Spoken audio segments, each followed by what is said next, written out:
Hey everybody, Scout Crafty here again, midweek Wednesday. Boy, have we got an action-packed show for you today. I think you're going to enjoy it. First of all, I want to start. You know I have an Instagram account. It's called Scouter for Life, and I post some things on Instagram. And I was looking through my Instagram photos because I got some good ones. I usually post projects I finished on there. And I was looking through some of my posts, and I came across this post. You remember last year we did make a car out of, just make a rolling car or a toy car we did here. I had a lot of fun with that project, and I looked at the Instagram I put out. Check this out. This is the Instagram from that make a car challenge I did to you.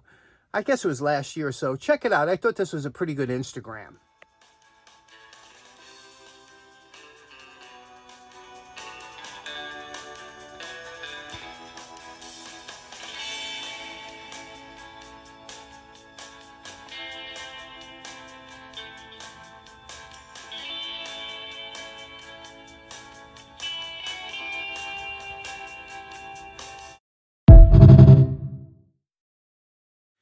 Now, all those cool cars I made from just scrap wood, and a lot of you participated in the contest. We had a lot of fun. It was a good time. But I enjoyed that. And so I just looked at that and I said, wow, that was a lot of fun when we did that challenge. Next up, we have a couple restorations today. The first restoration, actually two from Mike. You remember Mike the Fireman from the Long Island Tool Show. Mike's Dollar Table. Picked up two hammers, a Stanley SteelMaster and the Asian Knockoff. What do you say we give them a whirl? Let's get to it. Okay, first up, I saw this on Mike's Dollar Table and just couldn't pass it by. You can see it's a Stanley. Okay, it's a good one. And, you know, you see what the head looks like, okay? It's rusty. But this is the handle. This is the part. See this handle? This handle is, look at that. All that paint that's on here. Look at that. This is hard to get off. That's a latex paint or whatever dried on there. And what do I always tell you? If you wanted to paint this handle, you'd never be able to prep it good enough that the paint would stick. Meanwhile, if you accidentally drop paint on there, that's on for the life of the hammer. That's just the way it is. I'm going to use... There's probably a chemical. I think Goof Off would do it, but you got to watch with the rubber. Start to disintegrate or ruin the rubber. I'm going to use a physical way of trying to scrape the paint off, and I'll show you how I'm going to try that. Now, as you can see, I did a little experimenting here. What you want to do here is you want to use at a right angle, scrape in small areas, especially when it's like over here. Just drag it across here until you get below that paint. And you see it's taking a top layer of rubber off where you're losing the sheen. We're going to try and bring that sheen back later on. But I'm going to try and scrape it off like this and get rid of it. This is on there. This is some heavy... You see it's taking some rubber off. It's just very light shaving. It's nothing that you would notice. And then we're going to do that until we see if we can't get all this paint off here. You see? Let's see what we can do. Believe it or not, this operation only took about 5 minutes. Okay, that wasn't too bad. We got rid of all the paint that was on here. And again, what we did was using a single edge, and then just get to a point you can see you start to shave off when you get to a point when you're getting in a rhythm and you got the angle of the blade just perfect. You're just scraping off a very, very fine layer of that outer rubber, and you can see how nicely it comes out, right? Looks nice. That looks real nice. Now the only problem is we still got some in the holes here.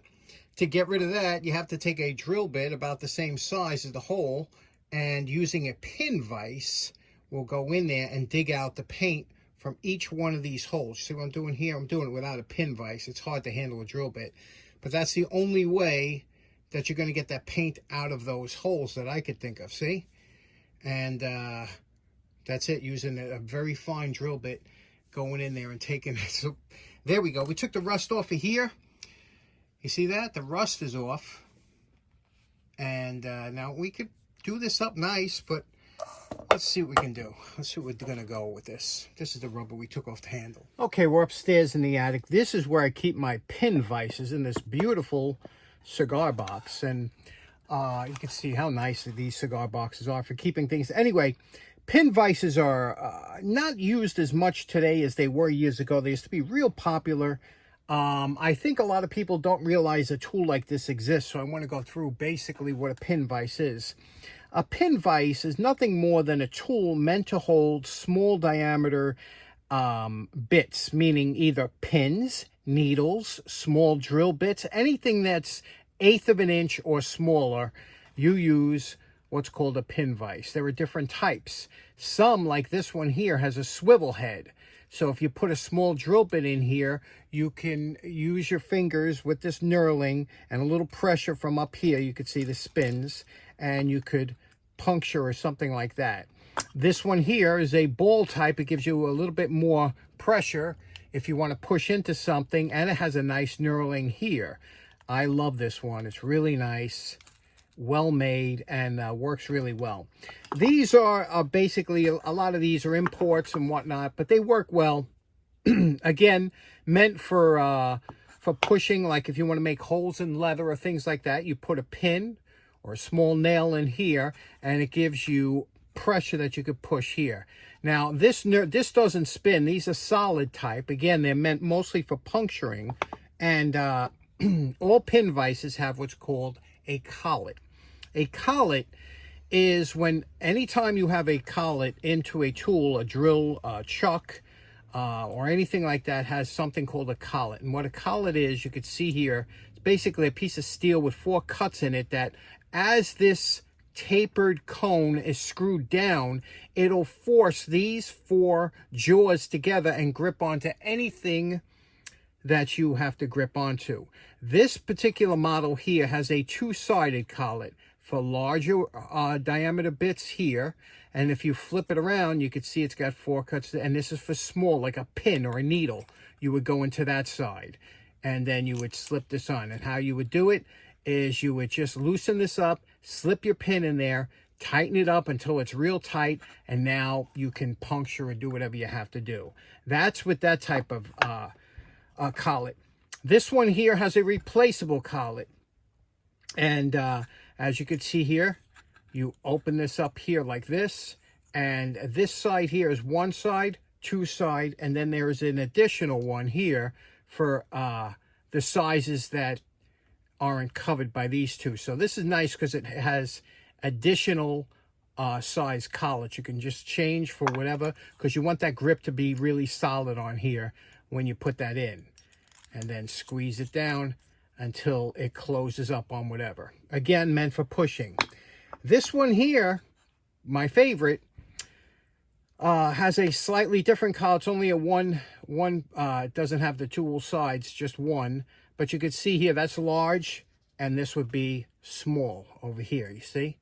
Large and small. They don't really have one in between, which I would like or would prefer, but again, you take your collet here, you put it in, you stick your collet holder on, and then you put whatever shaft you want in there to tighten up. So this is what we're going to use to take all the paint out of the SteelMaster handles. Now you see we're going to use our swivel type pin vise, and we're using a small drill bit the same size as the hole of the handle, and we're going to go in anywhere there's paint blocking the hole. We're going to use this drill bit. I'm filming this one hand, it's a little difficult, and we're going to spin it and just pull out that paint. Works really, really well. The only way to do it. Okay, we do have some lettering that we took off with a wire brush. You can see it was a Stanley SteelMaster, common hammer, but quite desirable, nice hammer, 16 ounce. We're going to lose this, but if we're going to make it nice, and let's do that. Now for the sides of the hammer, we're going to use a worn 60 grit flap disc, followed by a worn 120. And you know my favorite part. Remember what Mike's dollar hammer looked like before we started. And we're calling this project done. Boy, this came out real nice, huh? For a $1 Stanley SteelMaster. We did it up the traditional way. They had color in here. Sometimes it was black, sometimes green, at different shades they had. You can see here what we did. We took out, you know, we had to lose the name, but I'm going to maybe engrave it when we get upstairs to the engraver. Put a Stanley SteelMaster back. You see what we did here. The bevel on the edges, the face. We redid the face. Remember what it looked like, and around the edge, little red paint, regal red, Rust-Oleum, cleaned it up. But the handle, Look at that handle. That handle came out good. And there was paint all over this handle, right? In the holes and everything. So this one is a very respectable example of a Stanley SteelMaster. What do you think? This one's in the can. Next up, I got an item that I purchased from Amazon that I think everybody should have one of these. They're so good, and let's check it out. I think you'll enjoy it. Next up, here's an item I just got in the mail yesterday. I get these every few years. I use this a lot because I use it in my pigeon coop and on my windows of the porch and things like that. If you don't have one of these, it's a great item to have. You know what it is. It's a window squeegee. And unless you've been homeless and trying to earn some money on the street corners, or you've been to a gas station, you might not have used one of these. And this one here is Rain-X. Rain-X makes this one. Now, like I said, I've had a few of these. And the reason I wanted to show you this one here, I just, like I said, just got this. You can see here, this one, it's a blue casing, but I think they're all made in China or whatever. And you have to be careful of one thing. Don't leave this in the sun, because this plastic, although very durable and strong and hard, it gets brittle in the sun. If you leave it in the sun, this stuff doesn't have any UV protectant, or the ones I had didn't, and they were very similar, and they can, you know, break off. They'll actually disintegrate almost. But this has a real nice rubber squeegee, and of course the cleaner back here. But really comes in handy for doing all kinds of windows and cleaning chores around the house. Let me show you what I mean. A couple things I want to point out about this model. You see here, this has regular threads on here. You can buy extension poles to do if you want to do your windows or your home or something like that.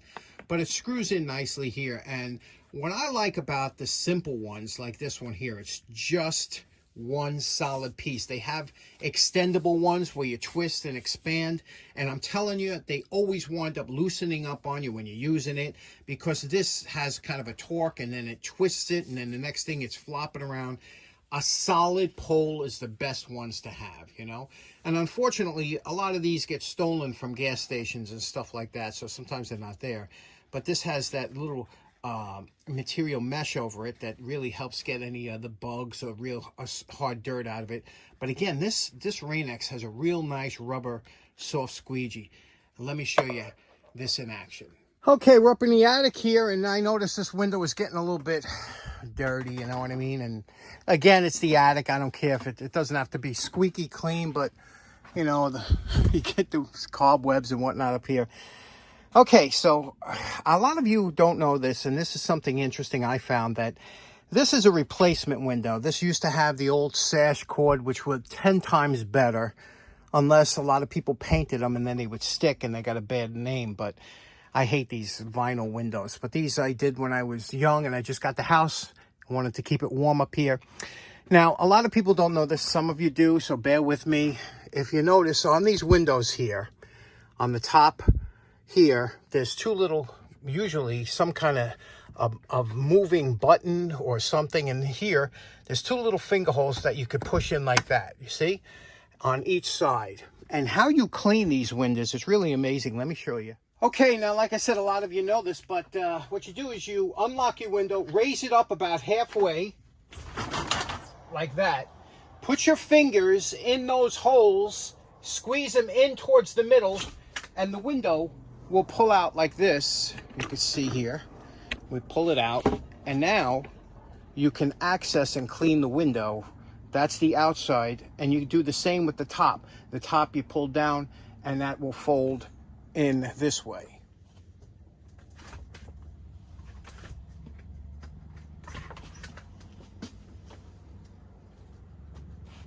There's the two outsides, and I'm going to show you how nicely that squeegee works. Now here I just have a bucket of a couple dips of dishwashing liquid and water in here, and you can see you just go down here like this real quick. Give the water and soap a second to do its cleaning, okay? You want it to let the water break up the particles that you have here, especially if it's been out there for a while. And again, I only have a little bit, just a little bit, lukewarm water and a little bit of soap, dishwashing soap. That's all I have in here. There's all different kind of compounds you could use. But now when you have that soaped up, You take your squeegee part. Now, if you have a regular squeegee, you could do it just like the guys that do on the channel do. The guys that have the squeegee business, they go back and forth or whatever. But again, you could just take this like this and run it down, and then just wipe off the bottom with a piece of paper towel. Once you're finished cleaning, these just snap right back. Just push them back. They lock in. And there we go. Now, if you really wanted your windows to sparkle, you obviously would go over it with some Windex or glass cleaner or something, but this is fine for up here. Okay, next up for our bonus restoration, another hammer that came from Mike's Dollar Table is this Chinese or Asian knockoff. And these gave the Stanley SteelMasters a bad name because these weren't nowhere near the quality. However, this one is an early one. It's not bad. It's a great hammer for a loaner. Let's clean this one up real quick. Okay, again, we have the paint that always shows up on these hammers. I guess because they're kind of the homeowner brand. So I'm using a little bit of steel wool here. This is some triple O steel wool, and I'm just going over here. And what happens is you'll notice that it does take the paint off, but it might dull it a little bit underneath, meaning, you know, like it doesn't have the same sheen as this. But that's okay, because when we finish getting all this paint off, here's another section of paint here. Again, the steel wool going back and forth, just not too much, but takes it off, does a nice job removing it, and then we'll wipe it down with like an Armor All or something that's not too slippery. We'll polish this out. This one's an easy one because we're not doing anything to it. Okay, we're calling the Stanley knockoff done. You can see here thousands and probably millions of these things were sold back in the 70s when the SteelMaster came out, and this was a copy of it, but nowhere near as good quality. And a lot of times you'll find these with broken shafts. This will work fine. You can nail nails all day with this. The problem is when you start trying to pull nails or do demolition, that's when these tubular steel knockoffs don't hold up. The original Stanley, they do. They were a very high-grade steel, and they were proven. People love them. But these gave them such a bad name. It's just like the pencil, right? The greatest invention ever was the pencil. All of a sudden, the Chinese come out with this junk thing that's yellow, looks just like a pencil. People said, try it. It's snapping off. The tip breaks. They hate them. They say, oh, and that's when the pencils, you know, came to their demise.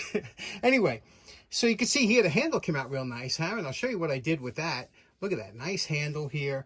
This came out good. I just did it with the wire brush and then a little cleaner wax. This time I used Meguiar's cleaner wax, and you got to use the cleaner wax to give it that nice shine at the top. So this looks good. I mean, it's a great loaner hammer. This is a perfect hammer when your neighbor comes over and says, "Can I borrow a hammer?" Boom! You give them that. Anyway, for the handle, what I used is our tub of towels. This stuff is great. It's great. If you don't have them, they're really worth getting. So this one's in the can. One thing when you're looking at these two hammers, you could feel them when you touch it. You could feel the quality difference. But the big thing is here, how you tell them apart is you look right here where the claw meets the body. There's kind of a sharper angle. This is a smooth transition. This is kind of a sharper angle. That's one of the telltale ways to tell between a SteelMaster and a knockoff. Also, the faces. Usually here, this has a longer face here than this one. You can see. Again, little subtle differences. Okay, so in closing, that was a lot of fun today. We were all over the place, right? I hope you enjoyed today's show. We'll see you again on Friday. Thanks again to Mike for those great $1 items from the table you had. And we'll see you all again on Friday. Take care. Bye-bye.